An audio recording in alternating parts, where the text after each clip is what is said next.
Hi dears, എല്ലാവർക്കും സുഖമാണോ? ഇപ്പോൾ കർക്കിടക മാസമൊക്കെ അല്ലേ, അപ്പോൾ നമുക്ക് ഏറ്റവും എളുപ്പത്തിൽ വെക്കാൻ പറ്റിയ ഒരു വെജിറ്റേറിയൻ റെസിപ്പിയാണ് ഇന്ന്.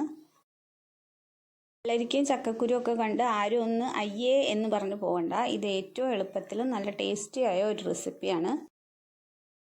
ഞാനിവിടെ കുറച്ച് കഴുകി വെച്ച പരിപ്പിലേക്ക് ചക്കക്കുരു, വെള്ളരിക്ക, ഒരു തക്കാളി, കുറച്ച് പച്ചമുളക്, ആവശ്യത്തിനുള്ള ഉപ്പും പിന്നെ പുളിവെള്ളവും ചേർത്ത് നന്നായിട്ട് വേവിക്കാൻ വെക്കാം.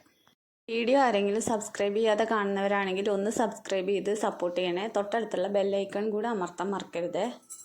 അപ്പോൾ ഈ വെള്ളരിക്ക ഉണ്ടല്ലോ, ഇത് നമ്മുടെ സ്വന്തം തോട്ടത്തിലുണ്ടായ വെള്ളരിക്കയാണ്. ആകെ ഒരെണ്ണം മാത്രമേ ഉണ്ടായുള്ളൂ. അത് കഴിഞ്ഞപ്പോൾ ആ തൈ ഉണങ്ങിപ്പോയി. കറിക്ക് അധികം പുളിയുടെ ആവശ്യമില്ല. ഒരു നെല്ലിക്ക വലുപ്പത്തിലുള്ള പുളിയാണ് ഞാൻ എടുത്തിട്ടുള്ളത്. അത് മുഴുവനായിട്ടും പിഴിഞ്ഞ് ഒഴിച്ചിട്ടുണ്ട്.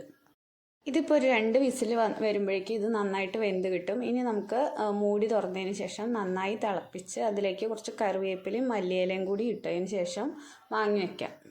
ഈ കറി ചക്കക്കുരു ഇല്ലെങ്കിലും നമുക്ക് വെറും പരിപ്പും വെള്ളരിക്കയോ കുമ്പളങ്ങയോ ഒക്കെ ഇട്ടിട്ട് വെക്കാവുന്നതാണ്. രാവിലെ ജോലിക്ക് പോകുന്നവർക്കും കുട്ടികൾ സ്കൂളിൽ അമ്മമാർക്കും ഒക്കെ ആയിട്ട് നല്ലൊരു കറിയാണ്. ഏറ്റവും എളുപ്പത്തിൽ തന്നെ ഉണ്ടാക്കാനും പറ്റും.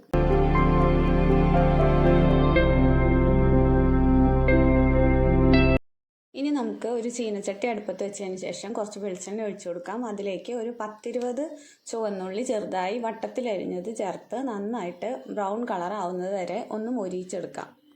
അപ്പോൾ ഇത് നമ്മുടെ ചുവന്നുള്ളിയൊക്കെ നന്നായിട്ട് ബ്രൗൺ കളറായി മൊരിഞ്ഞു വന്നിട്ടുണ്ട്. ഇനി അതിലേക്കാണ് നമ്മൾ പൊടികൾ ചേർക്കാൻ പോകുന്നത്.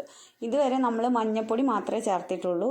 പിന്നെ ആവശ്യത്തിന് ഉപ്പ് നോക്കാൻ മറക്കരുത്. അപ്പോൾ അതിലേക്ക് 1 സ്പൂൺ മുളക് പൊടി, 1 സ്പൂൺ മല്ലിപ്പൊടി, 1 സ്പൂൺ സാമ്പാർ പൊടി, ഇതൊക്കെ ചേർത്തിട്ട് നന്നായി ഇളക്കി കൊടുക്കണം. പക്ഷേ പ്രത്യേകം ശ്രദ്ധിക്കണം, തീ ഓഫ് ചെയ്തതിന് ശേഷം വേണം ഈ പൊടികളെല്ലാം ചേർത്ത് നന്നായി ഇളക്കാൻ. നമുക്കിത് കറിയിലേക്ക് ചേർത്ത് ഇളക്കി കൊടുക്കുക. എന്നിട്ട് കുറച്ച് നേരം ഒന്ന് മൂടി വയ്ക്കാൻ ശ്രദ്ധിക്കണേ. അപ്പോൾ കറിക്ക് മണവും രുചിയും ഒക്കെ കൂടും.